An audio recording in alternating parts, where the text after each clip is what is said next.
Warning, I say a lot of bad words. Not your main. What's up, wrestling fans? It's the influencer Brian Zane from Wrestling with Regret, and you're watching Nacho Main. How'd you become a YouTuber? Gosh, how did I become a YouTuber? That's a question I think a lot of YouTubers ask themselves. I was actually a pretty early adapter of YouTube when the platform first got really big. That's when I was in my later years of college, when I was working on my journalism degree, working in communications and media production.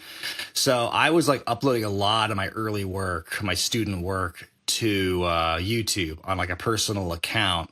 And then I would start uploading my matches because I was starting to wrestle at the time. So I was in the midst of my junior year, I think, when I was starting out as a wrestler.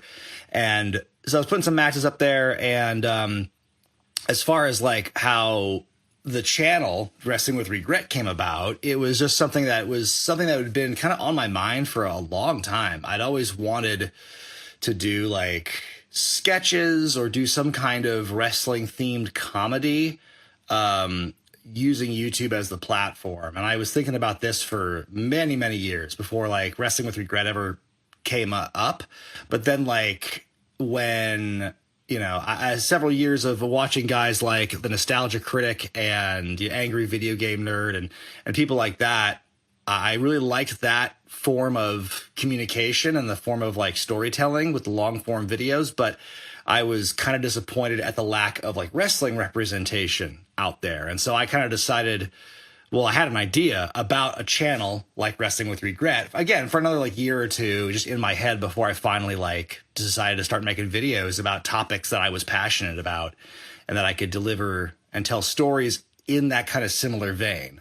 So I make no bones about the fact that I am a Nostalgia Critic ripoff, or I was inspired by that format, because that's exactly what it was. But it was, it just kind of, it was a hobby. It was just something I did on the side with the intention of just having fun, just doing it for a lark. And then after a couple of years, once it blew up, then I'm like, okay, I guess I am a YouTuber now, no going back at this point. So, and it's been pretty wild ever since. I've been doing it full time now for about it'll be 10 years in August that I've been doing it full time. So I guess that's the story of how I became a YouTuber.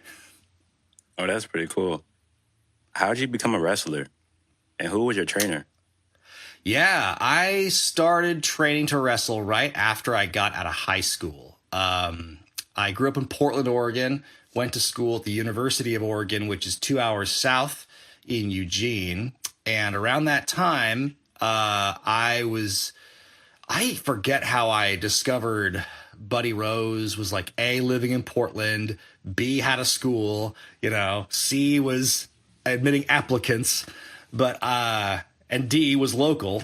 But I was I think I probably reiterated that, but it was I reached out and I saw there was a school, and when I had that first phone interview with Buddy Rose and Ed Wiskowski, Colonel De Beers, it was super exciting.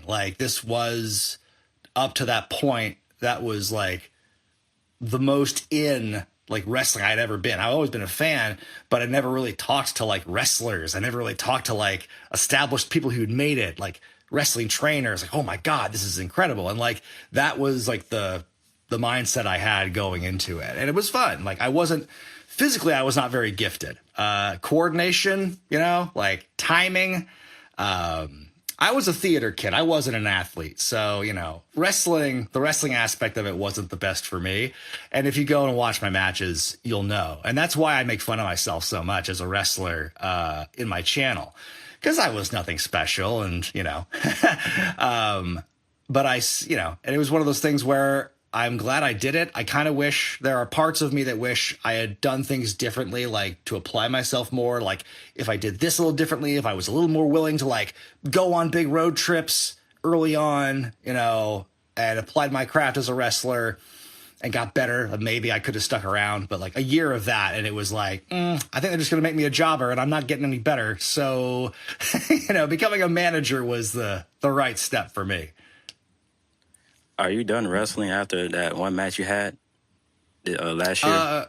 Yeah, the match I had with Levi Shapiro, that was my first one-on-one match in about 20 years. I'd done a couple of like tag team matches in the years sporadically since I became a manager, but never a one-on-one match up until that point. And that was very physically demanding, you know.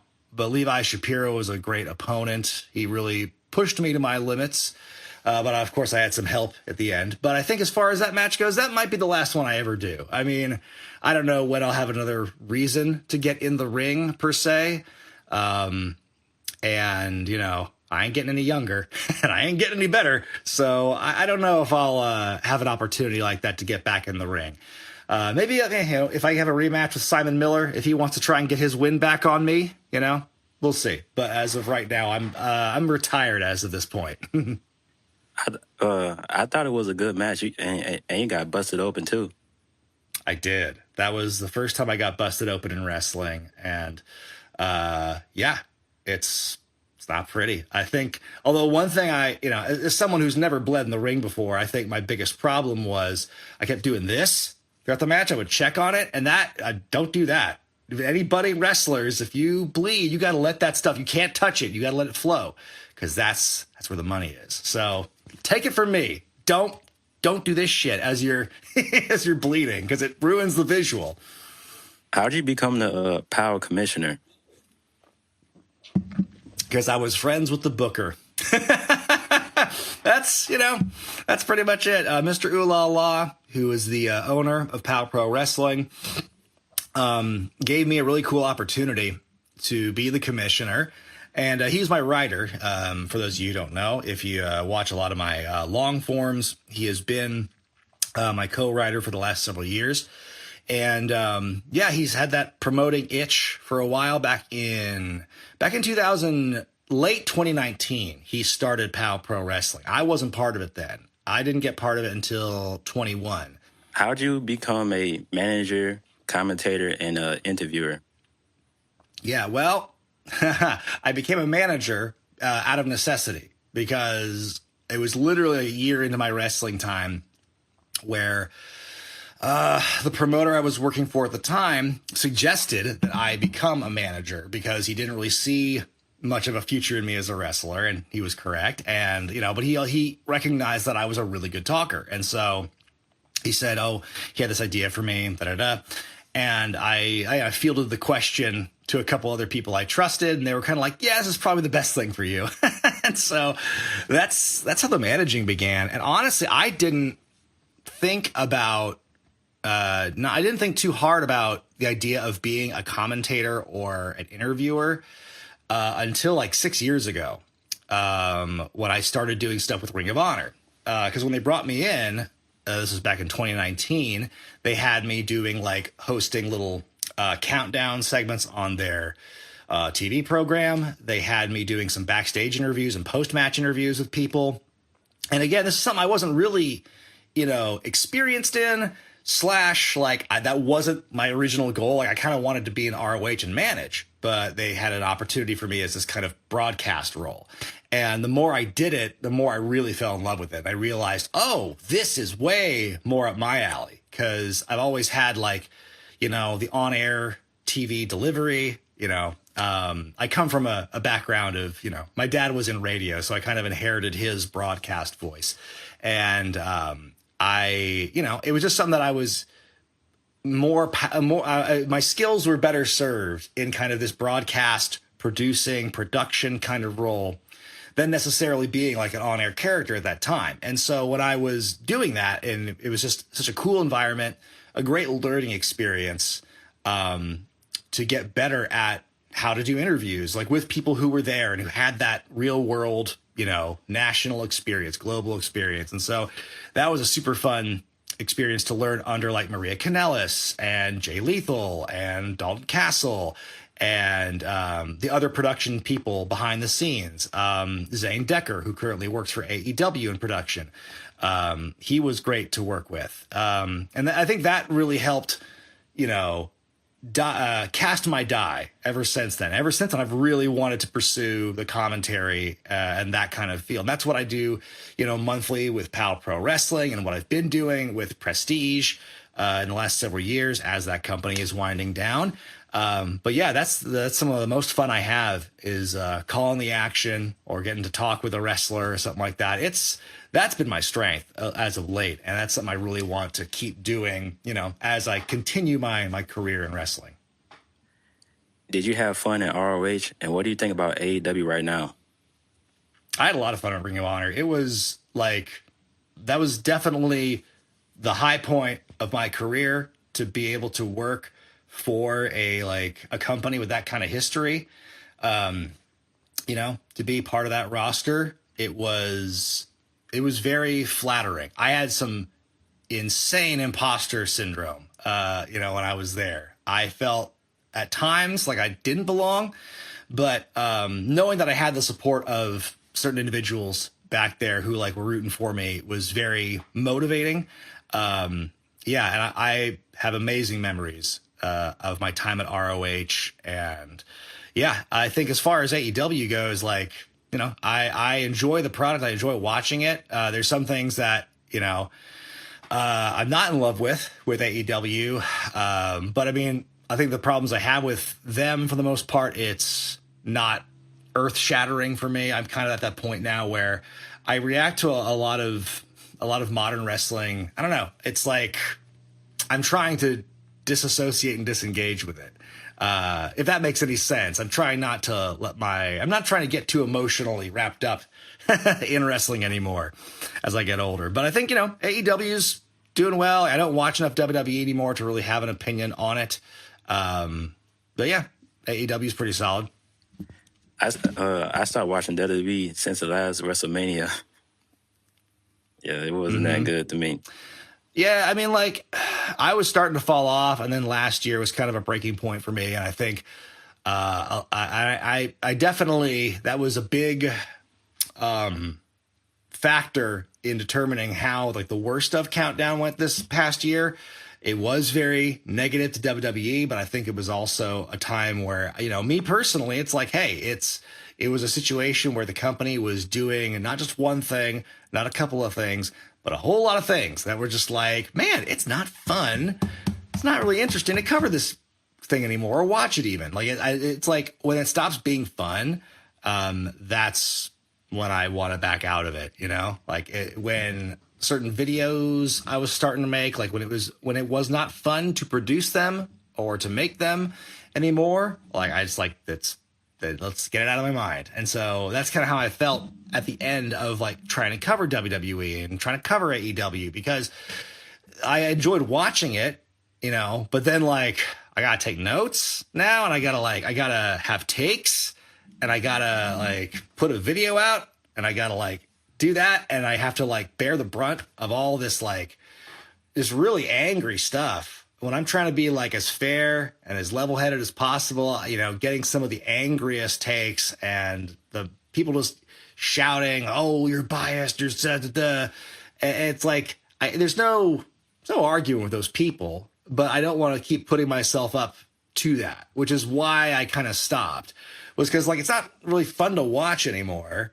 And it's not worth the effort of putting a video out, and it wasn't giving me the same kind of dopamine. It wasn't giving me the same kind of, certainly wasn't giving me the same kind of money after a while, to the point where it's oh, well, if I just kind of change my focus, and if I go from that to covering these guest host Raws from 2009, it's I'll get to have a lot more fun, and it will accomplish the same goal in terms of output and feedback in a better place than the present day. It's easy to talk about the past because it's happened and everyone knows what happened. I hate now speculating on the present and the future, because that's when everyone's there. Everyone's passionate. Everyone's really invested in it. And it's no, it's got to be this way, or it's over, it's done. And it's at this point now in my life, I'm just more wait and see. And then let's talk about it when it's all done and we've all processed our emotions about it. What made you get your own wrestling YouTube title? Yeah, that's an excellent question. I think, at the time when I first came up with the Wrestling with Regret YouTube title, it was more or less, I just kind of wanted a cool set piece. And I thought, like, ooh, what would be a cool piece of furniture or, a prop for a wrestling channel? Will be a kick-ass championship belt. And so, yeah, I was in a position to, invest in that belt. And I went through Wildcat Belts, which is the same company that makes or made, I think they still make, the belts for WWE and like Ring of Honor and AEW. Like they've worked all over. Like they've worked for New Japan. They've done a lot of great work, and they did some great work on the title belt. And then after a while, like when I got the belt, it was really cool. And then like I kind of had an idea, well, gosh, what if we make it an actual belt? And we have put on a champion and we have him defend it. And then the original goal has always been to like, make it kind of a belt for up and coming talent that, in a way to help market them on YouTube, like utilize the platform to help the wrestlers who hold the belt, to help the promotions that book those wrestlers and give them like publicity and give them exposure. That was always the goal with the YouTube title when I decided to like make it a defending belt. And so that was why, I decided to award it to Levi Shapiro, and he defended it in California. And then we've been defending it in POW for the last several years. The belt's been defended in New Jersey, in Illinois, in Texas. It's been really cool to see this, a vanity championship, let's be honest. It's been cool to see it get be the kind of the centerpiece or be put on this pedestal in companies and that are willing to, put that on their show. And so, especially the last year or so in POW, you've had like Jaden, you've had Marcus Erics, you've had Levi Shapiro as well, holding the belt, and all been putting their own respective stamps on it. And so it's like, it's getting to that point now where there's been 9 individuals who've held the belt since 2018. And it's cool to see it taking on a little legacy of its own. And I'm really curious to see like the long-term future of the championship. And I think, it's on its way to becoming one of the more respected titles in the indies. I call it the richest prize on the platform. I truly believe that. And I think if you watch the stuff we're doing on POW Pro Wrestling, you'll see why. What was it like being a part of the final Maccabia Mania? That was a lot of fun. Oh, man. Maccabia Mania was such a fun thing to cover back when it was like the Grandmasters of Wrestling. And, that's such a seminal thing for a certain like vintage of wrestling fan, those DVDs, because they're hard to come by now. But like that was a huge part of wrestling internet lore. In like the WrestleCrap.com, people talked about Iron Sheik versus Mighty Maccabee and stuff like that. And then when Jeff Buchan's, the Mighty Maccabee himself, later reached out to me and told me that he liked the videos and everything, and it led to this kind of renewed interest in the DVDs. And according to Buchan's, the reviews I did kind of helped revitalize interest in it, I guess. I don't want to say it's directly responsible, but I do know, and Buchan's had told me that if it wasn't for those videos and it wasn't bringing Grandmasters like back into the kind of the wrestling fans' consciousness, I don't think he would have been as motivated to like do a third Maccabia Mania all these years later and get back in the ring. Buchan's is a former championship fencer. He is an athlete. And he said he got himself into shape. He was just motivated to like get cut again, essentially, like to drop some extra weight. And as he was doing that, he found the motivation to bring back Mighty Maccabee. And I'll never forget this, that he was talking with Crowbar, Devin Storm, about a possible opponent. And Crowbar himself said, "Brother, you're working me. I'm your opponent for this one." I loved that. And it was, again, so fun to call that show. Just the opportunity to be out there, to see this other part of like the world. Like I'd been to New Jersey before, but I'd never been to Livingston. And boy, that is a whole other experience.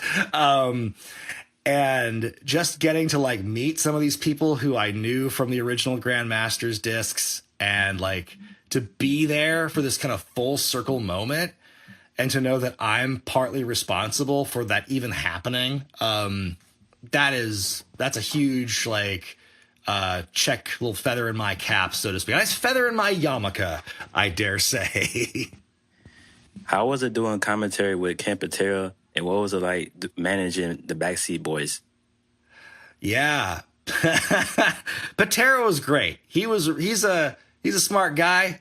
Although I will say, for me, the highlight of that show was when, in the main event, when Snitsky is kind of like sneaking up to the ring, but like, I don't think we were supposed to acknowledge him yet.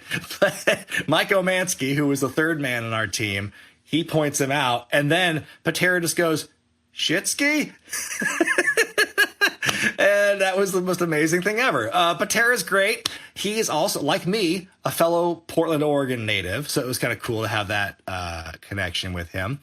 And yeah, managing the Backseat Boys was also really fun. I'd never met Tommy or JP Grayson up until that point. And I believe Johnny Kashmere was originally supposed to be part of that group, like with them that day, but he couldn't make it. He's an original Backseat Boy. And so, yeah, getting to work with, the JCW tag champs against Colt Cabana, who I've known for many years. And we've crossed paths many times, like on the West Coast in the Indies and at like WrestleCons. So it was really cool to actually like share the ring with him. That was a real neat moment. And then, of course, getting to share that moment with Johnny Rods as well was amazing. And yeah, it was wonderful. It was so fun. And yeah, and like it was like that day when after seeing that and working with the Backseat Boys, that Violent J reached out to me. Let me pick up that name I just dropped. But he and I had been talking for a while, and that was kind of like, that was the point, working with the Backseat Boys, that kind of got the ball really rolling on me making an appearance for JCW. So it's like, if it wasn't for Maccabia Mania, like Claude and JCW might not be a thing right now. So it's just amazing how that all worked out. Speaking of JCW, what you think about it before you went there, and how was it going there? Having covered some early JCW, I covered like Slam TV when that was like a web exclusive. Watching that was so much, it was also a lot of fun. I am so intrigued and I'm so entertained by like the weird and like the offbeat wrestling stuff. I think if you follow my channel long enough, that's the stuff that really gets me excited to talk about, is the weird, obscure, niche audience kind of things for wrestling. And early JCW, very much like that. It is a wild product. And so, but I mean, like, I was always enamored with the fact that JCW had been running this whole time. Since 99 or 2000, it's been around in some form. And, working with JCW now, working with Lunacy, now that Jay has this like real big passion, and it's like his mission to get JCW to really help it get legitimacy, to get more reach.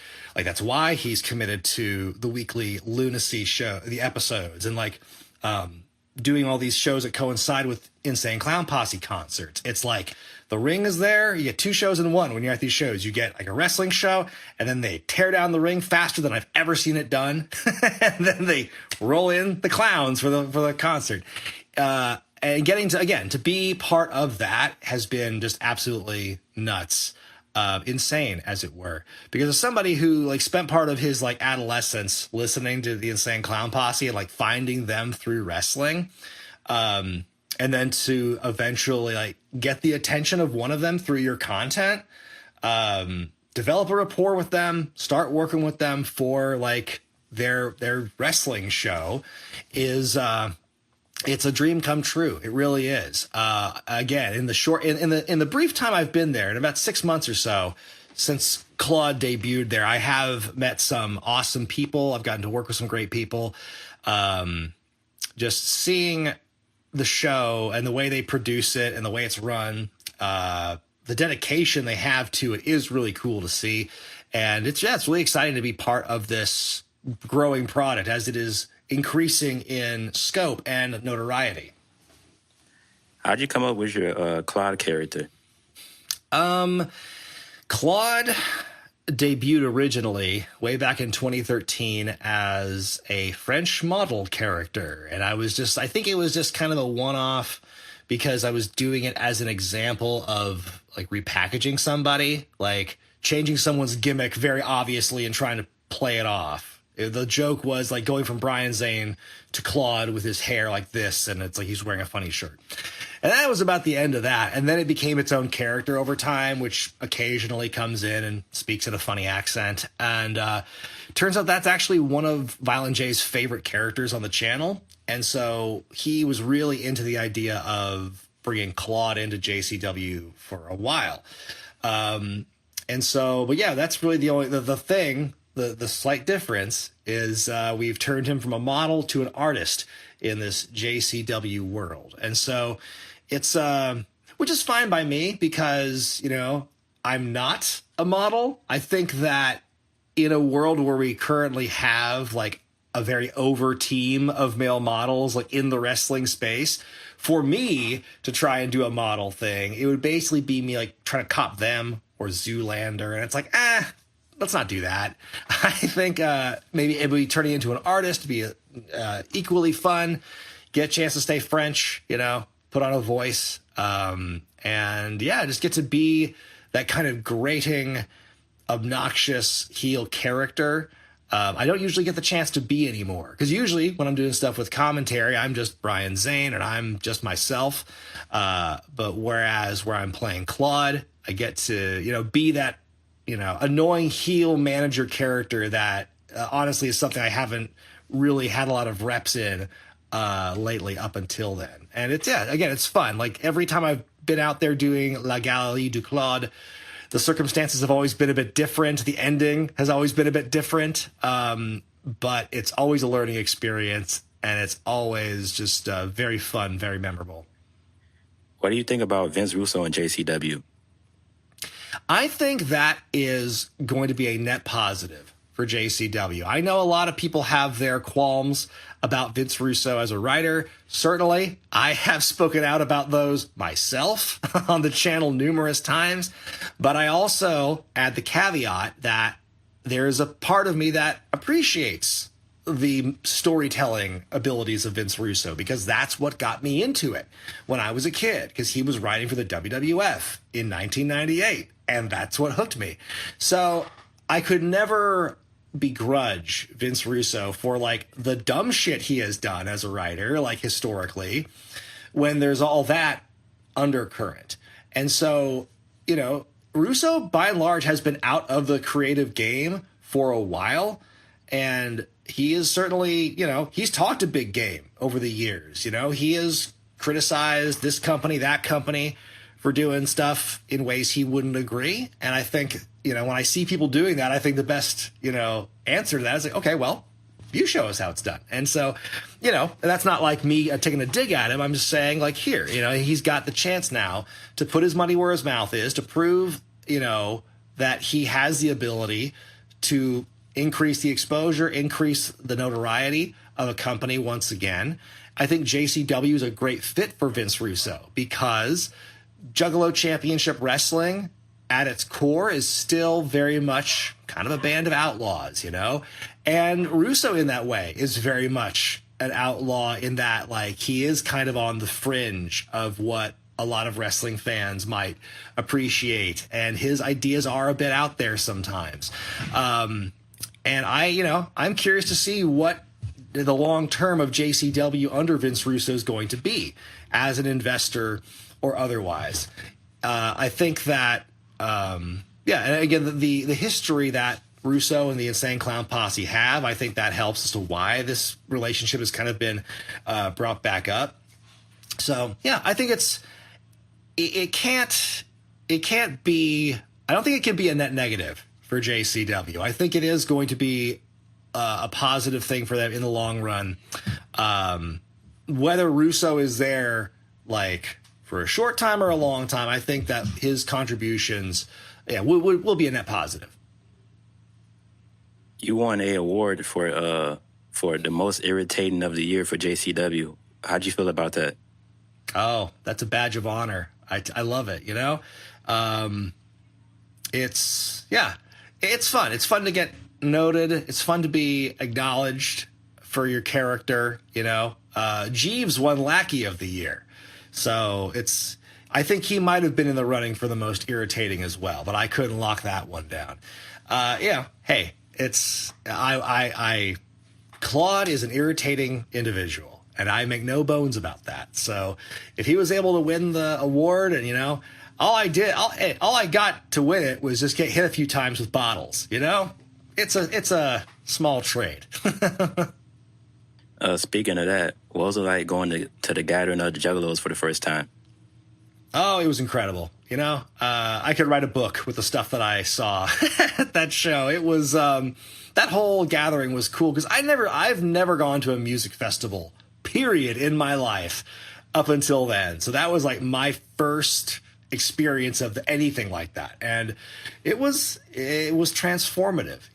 I just put a vlog out recently about it, and I'm very happy with how it came out, even though we got age restricted. We tried to censor it as best we could, but there's only so much you can do. It was but it was so fun. I loved the sense of just like freedom and chill vibes, just like everywhere. Like the autistic in me, like there's so much about that situation that I normally wouldn't like. It's hot. It's muggy. I'm sweating my ass off. It's loud everywhere. And, I'm also covered in clown paint. My face is melting. It's like, this is not a great sensory experience for me. But I think just being the right vibes makes it very important. Being with the right people makes it very important.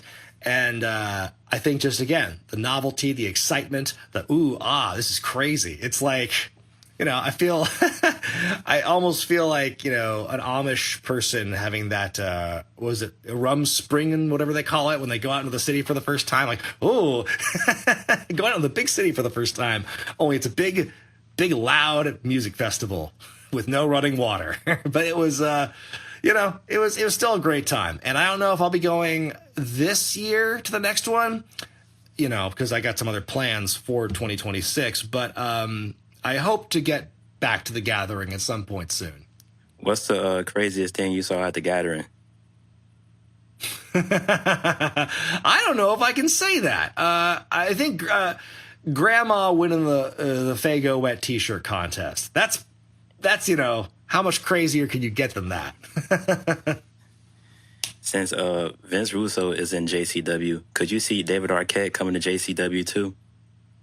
Oh man, I don't know if never say never, but I don't know what the relationship with Arquette and Russo is to this day. I think that that documentary that they put out a few years ago, You Can't Kill David Arquette, that was a phenomenal documentary, and it was really cool to see how hard Arquette worked to have that brief run of his. I don't know at this point in his career in his life if he wants to get back in the ring and do anything, but I think that was that was a cool little renaissance he had. I think that brief stint he had, like working with RJ City and kind of being like doing some traveling indie spots, went a long way in rehabilitating his reputation in the eyes of wrestling fans. If you could change anything about pro wrestling, what would you change? That's that's an interesting question. What's the one thing I would change about wrestling? I would get rid of social media. That's what I would do, I think. I think that would make it so much more enjoyable if everyone just were able to keep their opinions to themselves somehow. Me being included. But I think, I don't know. On a serious note, I don't know. I don't know what I would change about wrestling because I kind of like what wrestling is now for the most part. Like in terms of the in-ring stuff, as long as people are safe and having fun, I'm just kind of along for the ride. I like to witness the growth of like the next generation of stars, in my work at independent wrestling. I wish indie wrestling as a whole got a little more respect. That might be the one thing I'd like to have changed in wrestling. Obviously, there are like, you know, there's like the Mud Show indie shows. There's like indie shows where it's like, but then there are the ones, you know, that do try, that do put in the effort, that have great talent, that I think deserves to be put on a nice spotlight. And I hope that they get the chance to do that. I think that there's such a stigma around independent wrestling for a lot of fans, you know, people who are just really into like the televised stuff and like, hey, the big bright lights, but they can't see themselves like watching like a stripped down, more intimate version where maybe things aren't quite perfect or things don't look quite good, but it's like the passion is there, the magic is there. I think that could be the one thing, but that's a whole societal thing, basically. Besides pro wrestling, what else do you like? Man, that's a tough question. I think, you know, I like to spend time with my family. I like to, you know, I'll play video games. Honestly, I don't stay up to date on most of the gaming stuff. I'm still like kind of getting a lot of fun from Cyberpunk, for instance. You know, I'm just kind of like, yeah, I like to work. I like to work on this channel. So it's like, if I'm not doing this, then I feel like I'm itching to get back into it. Does that make me a workaholic? It might, but you know, I like to relax. I like to, when I'm not, I'll watch wrestling recreationally, and that's kind of it's my release. It's my love. It's wrestling. It's my passion. And so it's hard for me to think about what else I do that's not wrestling for fun. And you know, some people might think that's sad, and it is to an extent. But you know, maybe I'll find another TV show that's got my interest. Hey, Bob's Burgers. That's kind of the other thing I'm into right now. But besides that, it's mostly wrestling, and yeah, that's about it. I like Bob's Burgers, and I like this new TV show called Smiling Friends. Yeah, I see all the clips on Twitter for Smiling Friends, and those look funny, but it's like, that's a show I'm going to watch by myself. Not exactly the kind of humor that the missus likes to watch along with me, but you know, she's big into the Traders, so. Biggest misconception of Brian Zane? Man, I think there's a misconception that I'm mean. I can get a little nasty online, but I don't think I've ever been mean to someone who didn't deserve it. I think I'm very nice when you get to know me. Yeah, that I think is the biggest misconception. I don't consider myself a very mean or nasty individual. I try and live and let live. I try and go by the credo of liking what you like and not being a dick. But hey, if people are a dick to me first, then I think, you know, typically all bets are off after that. But I think, yeah, I guess that's one of them.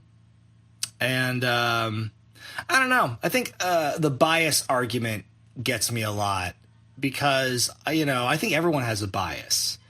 So it's not necessarily a misconception that I have a bias. I just think it's kind of silly that people go out of their way to point that out, because when anyone calls out somebody else for having a bias, I think that's also kind of reflecting what their bias is. And everyone has a bias. Everyone's got implicit bias about everything. They literally sit you down in jury duty to hammer that point home to you, that everyone has a bias, regardless of what you may think or believe. And so, you know, I think the biggest thing that gets stuck in my craw is when I go out of my way to try and be as level-headed and even-handed about my criticisms and my praises as possible, and people will still accuse me of there being some kind of bias, and I just don't believe that, honestly. Or I don't believe that I use the bias, like I don't try and angle my narratives or angle my videos necessarily, not maliciously anyway. Again, I think all bias is there and it's implicit, and we can look at content and we can look at news and we can look at information, and, you know, depending on what it is, it can confirm or deny our biases. And I think, you know, I think that's just something that people need to keep in mind and keep in perspective when we look at, you know, again, wrestling content, anything. So maybe the idea that I'm like negatively biased toward one thing or the other is something that I don't necessarily agree with. So yeah, it's probably those two big things. Like, I'm not that big of a meanie, and I don't think I'm that biased. But, you know, again, that's very much a subjective thing, and I guess to each their own. Do you have any regrets? It could be like wrestling or anything. Yeah, I guess I should have a few, since that's the name of my channel. You know, I think probably my biggest regret in my career is that I wish that I had applied myself more as a wrestler when I was doing that. I wish I didn't have as big an attitude in my like first couple of years as I did. There's there's stories I hear about people like, you know, oh, this person's got an attitude, this person, I'm like, yeah, but like I was worse than them and they're better in the ring than me. So it's like, I can't speak on it, you know? So I wish I had gotten a bit better in that. I think that's probably my biggest regret. Yeah, that's probably the one. I don't really have too many as when it comes to like the post-wrestling part of my career. There are some times I wish I kind of sat and listened a bit more. Maybe I kept my mouth shut a little longer. But I think that's just the regrets you get and the things you experience when you grow up and you get smarter. So, yeah, by and large, I think I'm pretty proud of what I've accomplished in wrestling, in YouTube, and yeah, very few, if any, regrets, truly, but there are still some. Do you have any advice for the younger generations? Like for YouTubing or what? YouTubing, wrestling, life. You know, I don't know what advice I would give to younger YouTubers because I feel the game has changed so much since I started. Like, I still don't know how this channel got as big as it did or how its success is continuing to this day, because I feel that like the way YouTube is trying to push their creators to do certain like XYZ, I've always just kind of kept doing what I do. And it's like, well, the views and the money are still coming in. So I don't know what I'm doing. It's voodoo. But like, so I don't know. I think what I tell anyone who wants to get into YouTube is you've got to be like, you got to believe in what you're saying. I think you have to have something that like sets you apart, whether it's your perspective, whether it's your presentation, something to set you apart and give yourself a unique selling proposition in the vast world of YouTube. And like, you know, be consistent, be prolific. You're going to have to put out a lot of things, you know, and like, you just have to be patient. And you also have to be lucky. Like, I maintain that I am the luckiest man alive because, you know, in another timeline, if I did everything else the same, but started like 5 years after I did, this channel wouldn't have gotten as big. It's just like, because the game has changed so much. So, you know, and again, I think it boils down a lot to luck. So it's patience and luck are the biggest things, but also if you're talented and if you have a good fan base that you can communicate with and that they feel they're part of that conversation, that eventually snowballs. It creates word of mouth. People want to be part of that community because you are putting back into it. And so that, I think, has been one of the biggest keys to my success, like long term, is just kind of continuing to cultivate and build an audience and like support the ones that you want to keep and try and push out the ones you don't. And I think that's been really helpful. Yeah, just it's time though. It's time consuming. You have to invest in yourself. Like, you know, eventually you got to put money in for a good camera or good lights or a good mic or something.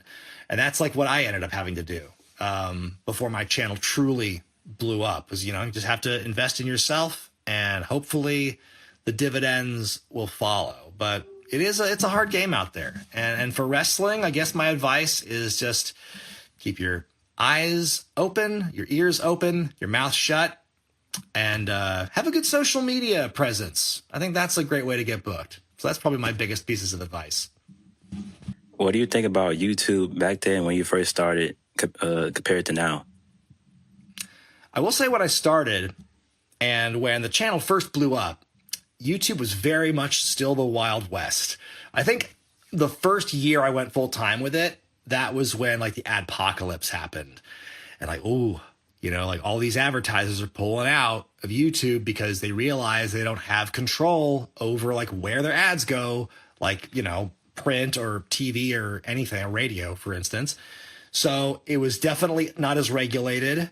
A lot of creators suffered and second guessed themselves as a result of that. And like that was really fucking with me and my head at the time, because I just went full time with it. And it's like, you know, I don't know if this is the right thing, but I was able to just kind of like keep doing what I was doing. I weathered the course. I made some adjustments.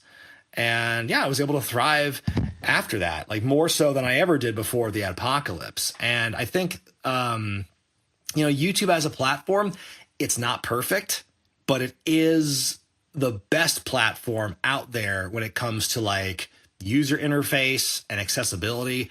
So it is, you know, for all the faults that YouTube does have when it comes to things like content ID and censorship in some places, and just the algorithm in general, I think it is not a perfect system. But it is, you know, it works for me. So I don't, you know, it's like, I find it to be like, it's the best thing going for someone in my position. If someone ever makes a YouTube killer, you know, something to beat that platform, you know, I welcome it, but it's going to take a lot for that to ever happen, I think. Do you have any last words you want to say? Just once again, just talk about how fortunate I feel that I am. I just had my 41st birthday, and, you know, Happy birthday. It's great. Thank you. And it's great to be your own boss. I will say that. And I don't know how long this current phase of my life will last. Whether the bottom falls out of YouTube or I just burn out, I don't know what's going to happen first. But it's been an amazing run. I'm just, yeah, really happy with where we are now, where we've been, where we are heading as far as the YouTube channel goes. And yeah, I'm really proud of the work that I've been doing outside of the channel, like the stuff I've done with PAL Pro Wrestling, with Prestige Wrestling, with JCW Lunacy. And yeah, I think it's just been really fun to be able to live out my dreams as somebody who's been involved in wrestling and who's just been passionate about performing. You know, I've gotten to do all these things, you know, through this channel, and it's just been an amazing ride. Thank you for joining me today. Yeah, thanks so much for having me. It's really fun. Damn, that's crazy. But anyways, if you liked the video, make sure to hit that like and subscribe button. Also, if you want to join my Discord server, link in description. Nacho Man out.